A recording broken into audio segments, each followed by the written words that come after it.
चावल का एक दाना।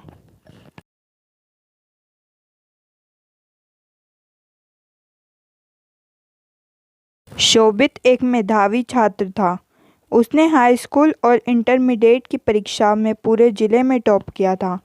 पर इस सफलता के बावजूद उसके माता पिता उससे खुश नहीं थे। कारण था पढ़ाई को लेकर उसका घमंड और अपने बड़ों से तमीज़ से बात ना करना। वह अक्सर ही लोगों से ऊंची आवाज़ में बात किया करता और अकारण ही उनका मजाक उड़ा देता। खैर, दिन बीतते गए और देखते देखते शोभित स्थानिक भी हो गया। स्थानिक होने के बाद शोभित नौकरी की खोज में निकला। प्रतियोगी परीक्षा पास करने के बावजूद उसका इंटरव्यू में चयन नहीं हो पाया।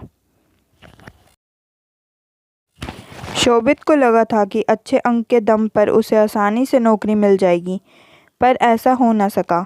काफ़ी प्रयास के बाद भी वो सफल ना हो सका। हर बार उसका घमंड, बात करने का तरीका इंटरव्यू लेने वाले को अखर जाता और वो उसे ना लेता। निरंतर मिल रही असफलता से शोभित हताश हो चुका था, पर अभी भी उसे समझ नहीं आ रहा था कि उसे अपना व्यवहार बदलने की आवश्यकता है। एक दिन रास्ते में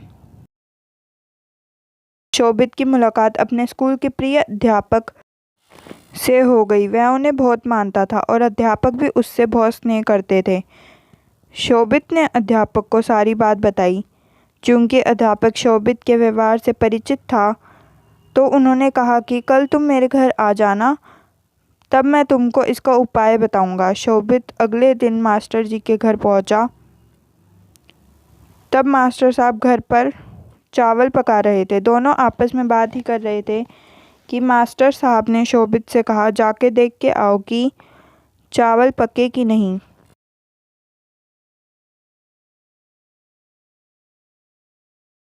शोभित अंदर गया। उसने अंदर से कहा कि सर, चावल पक गए हैं, मैं गैस बंद कर देता हूँ। मास्टर साहब ने भी ऐसे ही करने को कहा।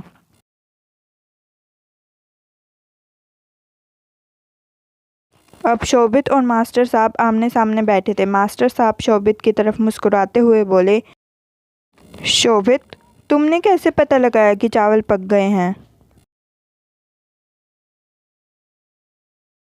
शोभित बोला, यह तो बहुत आसान था। मैंने चावल का एक दाना उठाया और उसे चेक किया कि वो पक गया है कि नहीं। वो पक चुका था, तो मतलब चावल पक चुके हैं।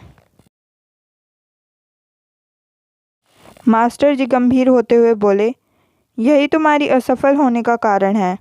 शोभित उत्सुकतावश मास्टर जी की ओर देखने लगा। मास्टर साहब समझाते हुए बोले कि एक चावल के दाने ने पूरे चावल का हाल बयां कर दिया। सिर्फ एक चावल का दाना काफ़ी है ये बताने के लिए कि अन्य चावल पके हैं या नहीं।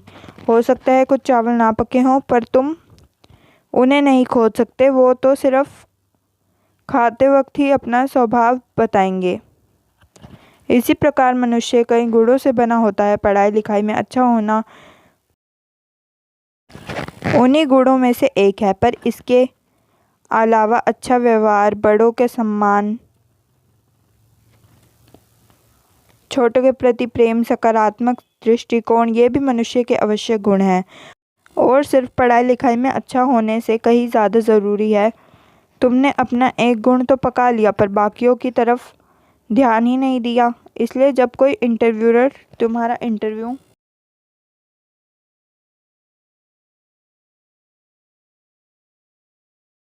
लेता है, तो तुम उसे कहीं से पके और कहीं से कच्चे लगते हो, और अधपके चावलों की तरह ही कोई इस तरह के कैंडिडेट्स भी पसंद नहीं करता। शोभित को अपनी गलती का एहसास हो चुका था। वो अब मास्टर जी के यहाँ से नई एनर्जी लेके जा रहा था। तो दोस्तों, हमारे जीवन में भी कोई ना कोई बुराई होती है, जो हो सकता है हमें खुद नज़र ना आती हो, पर सामने वाला बुराई तुरंत भांप लेता है। अतः हमें निरंतर यह प्रयास करना चाहिए कि हमारे गुणों से बना चावल का एक एक दाना अच्छी तरह पका हो,